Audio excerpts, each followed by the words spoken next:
Y seguimos con el tercer y último tema de esta mesa de ciencias y sociedad, que se llama, te agradecemos, ingeniero Carlos, Gracias. Al y contrario, seguimos gracias. con Rafael Félix Mora. Con el doctor Rafael Félix Mora Martínez. Ramírez. Con el tema Mirando atenta y filosóficamente a la ciencia. Eres de la Universidad Nacional Federico Villarreal de Perú. Adelante con tu ponencia, doctor. ¿Qué tal? Saludo a todos por tener la amabilidad de aceptar el trabajo. En principio, quiero explicar pues durante el tiempo correspondiente, que son 15 minutos, nuestro tema. Ahorita voy a colocarla bien, el tiempo. Bueno, este trabajo es en realidad un trabajo de reflexión acerca de lo que hace la filosofía con la ciencia. A ver. Se cree normalmente pues que la ciencia es buena y por lo tanto intocable, porque ha dado pues electricidad, vacunas, viajes aéreos, pero a pesar de todo se puede criticar a la ciencia y parte de ello es labor de la filosofía. Existe un concepto que se llama el descientismo, que supone pues que la ciencia es lo más importante, lo fundamental, lo que va a definir todos nuestros ideales, sueños, convicciones y deseos. Es decir, lo principal, pues. Bien, entonces el cientismo considera pues que la ciencia es algo bueno y que la ciencia debería dominar todas nuestras actividades. Es decir, todas nuestras actividades deberían ser controladas por la ciencia o monitoreadas por la ciencia o guiadas por la ciencia. Lo contrario se llama el anticientismo. El anticientismo. Por ejemplo, grupos de anticientistas podrían ser algunos religiosos, ¿no? Algunos grupos religiosos que se rehúsan a creer en la ciencia, como algunos grupos que, por ejemplo, se consideran antivacunas, ¿sí? Desconfían de la ciencia y creen que todo es una especie de mentira. El tema del coronavirus, por ejemplo, ¿sí? El, digamos, representante del cientismo, sobre todo en la filosofía, vendría a ser Quine. Quine consideró de que la ciencia debería ser una guía incluso para la filosofía. La filosofía podía resolver problemas, pero lo podía hacer sí y solo si estaba en asociación, estaba en comunidad con la ciencia. De hecho, él desarrolla todo un programa y aquí pues se plantea su naturalismo, se plantea su pragmatismo, y seguramente ustedes conocen mucho de la filosofía de Quine, que como repito, en realidad es una filosofía guiada por la ciencia. La otra propuesta es la de los anticientistas, que consideran que no es posible resolver temas de filosofía mediante la ciencia. Y además la ciencia no es el único camino. Por ejemplo, aquí puedes ubicar a Paul Feyerabend con su anarquismo epistemológico, quien decía que todo vale. En la ciencia no hay método, todo se vale. Y con esto validaba una serie de ideas que también algunos cuestionan, ¿no? La magia, el chamanismo, todo tipo de conocimiento visto hoy como algo problemático, sería más bien por Feyerabend celebrado, sería defendido por Feyerabend. Los anticientistas pues rechazan este imperialismo de la ciencia, la idea de que la ciencia es lo único importante. Entonces, por ejemplo, ¿no? Algunos sostienen pues de que bajo esta filosofía, bajo este punto de vista, que la ciencia es una ideología. La ciencia es una ideología, ¿no? Por ejemplo, como digamos, podemos decir lo mismo de las religiones, o ¿no? Bueno, también, ¿no? De los que tienen alguna preferencia futbolística, ¿no? Están en México, a la gente le gusta tales equipos y son barristas y son hasta capaces de matar por eso, ¿no? Otros son hinchas de Maradona, tienen una ideología, ¿verdad? También ideologías políticas, ¿verdad? Gente que, digamos, son pues comunistas acérrimos o son de derecha, así total y absolutamente conservadores, de ultraderecha, ultraliberal, ya, bueno, es ideología. Entonces, así como como esos ejemplos, así es la filosofía, según los anticientistas. Eh, por ejemplo, como te decía, el colectivo anticientista desconfía, ¿no? Por ejemplo, del tema de las vacunas, ¿no? Piensan que las vacunas es solamente un plan, ¿no? Las enfermedades son inventos de la OMS, ¿no? Todo es una conspiración, las farmacéuticas nos quieren estafar, nos quieren engañar, hay que despertar y todo eso es lo que dicen. Y realmente pues rechazan la ciencia, pero no se dan cuenta que a lo mejor el otro camino que les queda sería el de recurrir al chamán, por ejemplo, al mago, al brujo, lo cual no digo que no lo hagan, pero al menos digo que es problemático, ¿sí? Que con una pastilla puedas curar a tu hijo, pero en vez de eso prefieres ir al chamán, que hará rituales, hará bailes, le darás alimentos un tanto misteriosos, pero efectivo, así como la pastilla, es problemático. Entonces, para esto hay que determinar lo que es la ciencia. La ciencia se representa sobre todo con teorías científicas, las cuales son, por ejemplo, selectivas, porque se ocupan de un sector de la realidad. Aunque últimamente la tendencia es hacia la interdisciplinaridad. Y algunos incluso hablan de la transdisciplinaridad, ¿no? Sin embargo, el ámbito del transdisciplina ya lo acerca a la filosofía, ¿no? Hace que la ciencia se haga más desde un punto de vista filosófico, ¿no? Dicho sea de paso, aunque es una tendencia buena, difícilmente se está dando, ¿no? La investigación transdisciplinaria, ¿no? Que involucra un espíritu, que involucra una visión del mundo más espiritual, que realmente si ustedes ven las cosas así, ¿no? Digamos, directamente se da cuenta de que no, en realidad sigue primando el financiamiento, por ejemplo, ¿no? De dónde va a salir el dinero y todo este lo práctico, lo que va a ganancias, todo eso sigue primando. Bueno, pero sí, ¿no? La interdisciplinariedad está últimamente también, digamos, poniendo en cuestión esta característica de la selectividad. En todo caso decimos que la ciencia demarca bien su objeto, para decirlo con más exactitud. La ciencia es objetiva, dice las cosas tal y como son, muestra un conocimiento. Y este conocimiento es intersubjetivo, es también publicable. La ciencia es objetiva desde el punto de vista de que se puede comprobar, de que el experimento que te proponen lo puedes replicar, ¿sí?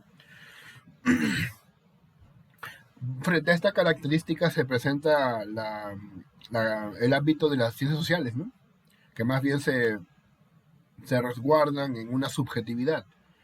Pero incluso en esa subjetividad hay método, ¿sí? Hay un procedimiento, hay una serie de protocolos que seguir. O sea, por más subjetivo que se quiera hacer, eso no implica simplemente decir lo que uno piensa, ¿no? Entonces la objetividad aquí se entiende como el cumplimiento de una serie de protocolos para que nuestro discurso sea considerado no arbitrario, digamos, como la persona que hace literatura, ¿sí? Que es creatividad, es creativo, la persona que hace arte, que cree que es creativo, ¿no? Una persona que hace arte no está obligada a hacer digamos, a justificar por qué está diseñando esa imagen, ¿no? No está obligada a justificarlo, ¿no? El que hace ciencia sí, tiene que explicarte su método, ¿no? Incluso últimamente, ¿no? Incluso los que hacen investigación así de búsqueda bibliográfica, Incluso los que hacen investigación de búsqueda bibliográfica necesitan un método, filtrar las revistas, filtrar los conocimientos, filtrar los libros, ¿no? No cualquier libro van a recoger, ¿sí? Ese también es, por ejemplo, una tendencia, ¿no? A buscar algo, pues, ¿no? Que sea creíble y que sea sustentable. La ciencia es metódica, usa un método, es sistemática porque se ordena de lo más simple a lo más complejo, es consistente porque no es contradictoria, así de simple. La ciencia no es un discurso contradictorio, como sí lo es de repente el discurso del brujo, ¿no? O del chamán, ¿no? Que el chamán te puede decir cosas bastante contradictorias, ¿no? Como que hoy día los espíritus no quieren curar a tu hijo, ¿no? Pero otro día sí lo curaron, por ejemplo, ¿no? O cosas así. La ciencia es racional. En este caso es porque argumenta, porque lo que dice tiene un sustento. La ciencia es naturalista, y esto significa que no acepta entes sobrenaturales, así de simple. Es naturalista, no acepta entes sobrenaturales, es decir, volvemos al asunto, ¿no? Temas pues como el espíritu de los bosques, ¿no? Ese tipo de los duendes, no nos hacen las hadas, la llorona, ¿no es cierto? Ese tipo de cosas pues no entran dentro de su campo de acción. Es falibilista porque puede fallar, pero también puede mejorar. Y en ese sentido pues también es falsable. O sea, puede ser contradicho, puede ser refutado. De hecho, para Popper, por ejemplo, la ciencia debe poder ser refutado. Eso es lo que le hace ser ciencia. Y en base a todo lo demás, poco a poco se va logrando un poco la verdad. La verdad mediante aproximación. Por eso la ciencia es perfectible. Y es un conocimiento fundado empírica o lógicamente. ¿Cómo se fundamenta la ciencia? Mediante las ciencias empíricas o mediante las matemáticas. La filosofía, por otro lado, es una manera de mirar el mundo. Así como hay diferentes actitudes, como la pragmática o la estética, o incluso la científica, la filosofía es una manera de ver la realidad. Esta manera de ver la realidad, por ejemplo, la revela Ortega y Gasset cuando sostiene y compara a la verdad científica con la verdad filosófica. Dice Ortega y Gasset que la verdad científica es exacta pero incompleta. Es exacta pero incompleta, no lo puede todo, conocer todo. En cambio la filosofía sí lo puede conocer todo. O sea, tú tienes ambición, ¿no? de cerrar el círculo, pero a cambio de eso deja de ser exacta. Los discursos que das son discursos ciertamente confusos o, digamos, poco claros, pero intenta hablar del todo, ¿no? Un ejemplo es Anaximandro. Cuando Anaximandro habla del aperon, ¿qué es lo que dice? Algo absurdo. Dice que el aperon es aquello que no es. ¿Qué es el aperon? Lo que no se puede definir, ¿no? Lo indefinido. ¿Qué es el aperon? Lo que no se puede definir. Es lo que no es, ¿no? Es lo que no se puede. O sea, eso ya es una contradicción. Pero bueno, a partir de eso te explica todo lo demás, ¿no? Los mundos, cómo surgen y todo eso. A eso voy. Bien. La filosofía realiza preguntas. Y aquí es donde yace su característica de ser totalizadora. Busca qué es lo primario, qué es el hombre, qué es la verdad. Pregunta si existe Dios, qué es el bien, qué son los valores estéticos. Las preguntas filosóficas, pues, son radicales, son profundas, necesitan una aclaración. No hay respuesta definitiva para este tipo de preguntas y nos obligan a hacernos otras preguntas. Son preguntas donde lo importante no es la respuesta, sino lo que tú opinas, lo que tú crees y cómo así has llegado a eso, ¿no? Y si a partir de eso se puede avanzar algo más, por supuesto. Y por supuesto también requiere de un método, ¿no? El filósofo no procede sin método. Existe el método mayéutico, el método de la duda metódica, hay método pues trascendental, método fenomenológico, la deconstrucción que viene de los postestructuralistas, la hermenéutica, la fenomenología, la dialéctica marxista, por ejemplo. Es una larga lista de métodos que hay en la filosofía, porque hay distintas filosofías, no hay una sola, hay distintas formas de hacer filosofía. La filosofía, ¿qué cosa busca? La totalidad, problematiza todo, es radical, va a la raíz, racionaliza, fabrica argumentos y cuestiona todo lo que tiene. Ahora volvemos al tema de la ciencia. Por un lado, se cree que la ciencia es un discurso neutral, ¿verdad? El discurso, por ejemplo, de la fuerza es igual a masa por aceleración, o que la sal es cloruro de sodio, ¿no? La ciencia es neutral, pero ¿qué intereses podría tener? ¿Qué intereses?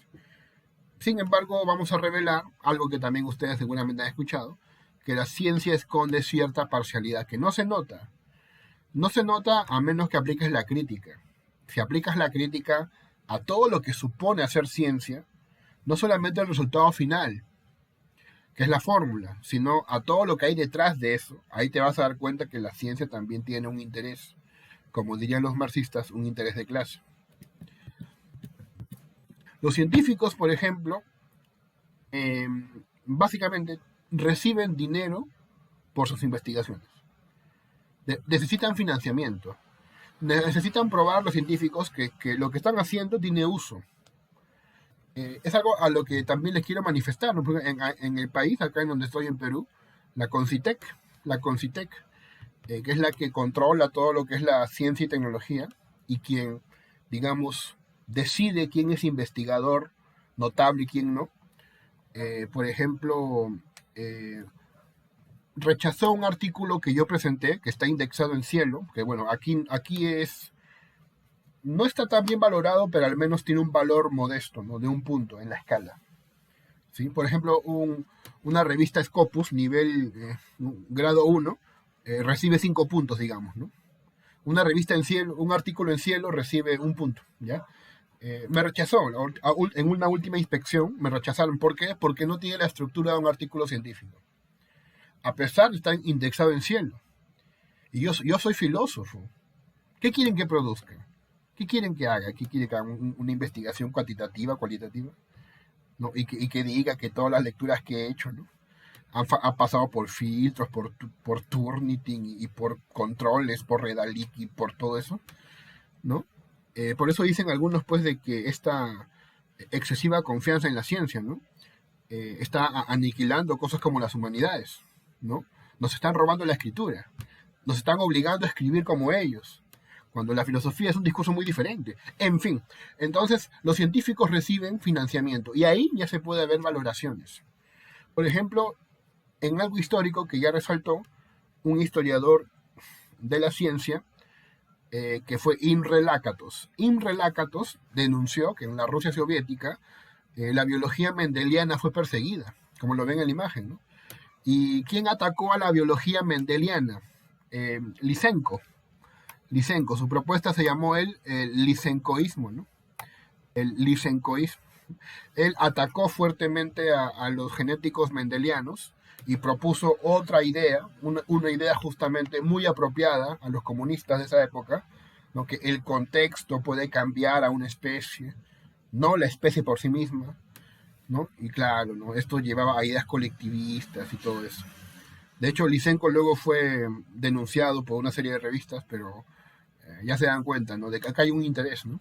Un interés político, por ejemplo, ¿no? El régimen queriendo defender a su científico porque lo que dice él es beneficioso para los intereses del poder, de la política de Stalin. Porque la genética mendeliana, justamente, ¿a qué llevaba? A lo que es, en este caso, la eugenesia, por ejemplo. Y la eugenesia formaba parte de los planes de los alemanes, de los nazis, con los cuales los stalinistas, los rusos, estaban reñidos, por ejemplo, ¿no? Otra cosa que es muy notable es la ciencia bélica, la ciencia militar. Cómo esta ciencia militar está siendo financiada y es capaz de llevarnos al fin del mundo, ¿verdad? con la guerra de Ucrania, que la gente se alertó, en realidad sí, merece alerta todo eso, la guerra de Ucrania merece mucha alerta, todo lo que puede pasar ahí, ¿sí? Cuántas bombas atómicas tiene cada equipo y cómo podría destruirse el mundo por ambiciones que en realidad a muy pocos le interesan, ¿no? Si se dan cuenta, este tema del dinero y el poder le interesa a un grupito de gente nada más. Los demás, con lo poco que tenemos, podemos escribir, hacer ponencias, ¿no?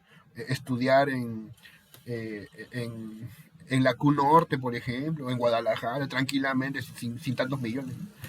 Que estos señores se quieren pelear, ¿sí? A eso voy, ¿no? Con poco dinero se puede hacer muchas cosas, pero ya aquí la gente pues se pelea y se mata y encima nos quieren meter en ese rollo. Aquí es donde yo denuncio pues que la ciencia tiene valoraciones, no es objetiva, sino que más bien es bastante subjetiva, pero no en el sentido de que, digamos, digan las cosas de forma distorsionada, sino en el sentido de que la ciencia tiene un interés escondido, un propio interés, lo cual podría convertirlo en una ideología. Entonces, bajo este punto de vista, los seguidores de Feyerabend pues tendrían mucho que celebrar. No solamente eso, ¿no? También problemas éticos, el tema, por ejemplo, de si la ciencia va a ayudar a los más ricos o a los más pobres, ¿no? Han visto la película No miren arriba, ¿no? Si no la han visto, está en Netflix, diviértanse un rato, No miren arriba, ¿no? Con DiCaprio y toda esa gente bonita de Hollywood. ¿Qué sucede ahí? Básicamente la ciencia, toda la tecnología termina apoyando, ayudando a la gente más rica. A los pobres terminan explotando, ¿no? En mil pedazos. Bueno, ya te spoileé, discúlpame. Pero igual, mira la película, es muy buena. Entonces, ¿la ciencia ayuda a los pobres o ayuda a los ricos? ¿Sí? La ciencia, en el caso de la experimentación con animales, ¿está autorizada? ¿Tiene derecho? No, realmente está justificada en hacerle todo ese daño a los animales, por ejemplo. ¿Quién decide esto? Nadie, pues, como nadie lo prohíbe, como decía Kelsen, ¿no? Lo que no está prohibido está permitido, pues, ¿no? Eso es lo que dice, si no, la memoria no me falla, una de las frases de Kelsen, ¿no? Lo que no está prohibido está permitido. Mientras no se prohíba esto, se va a hacer, ¿no? Y aunque se prohíba, pues siempre por ahí habrán algunos que se escaparán de la regla, ¿no? Finalmente, para cerrar, porque sí sé que me he pasado el tiempo, de los 15 minutos, muchas gracias por su tiempo. Entonces, ¿carece la ciencia de valor? Pues parece que no. La ciencia en realidad es una de las conquistas más grandes que ha habido en la humanidad, pero la pregunta es, con tantos robots, con tanto chat GPT, con tanta tecnología, la pregunta es esta, ¿no? ¿Es lo mismo progreso tecnológico, científico, que progreso humano? Y es justo que progrese más la tecnología que, por ejemplo, la salud mental de la gente, o la humanidad de las personas, o su capacidad de ser empáticas o piadosas. Es justo ese desequilibrio. Entonces la pregunta, ¿es buena la ciencia? Pues tiene para rato de discusión, ¿sí? Lo importante acá en filosofía no es la pregunta, sino más bien la respuesta. Y por supuesto, si tienen ustedes preguntas o sobre todo comentarios, también estamos dispuestos para escucharlos. Muchísimas gracias. Te agradecemos, doctor Rafael Félix Mora Ramírez, de la Universidad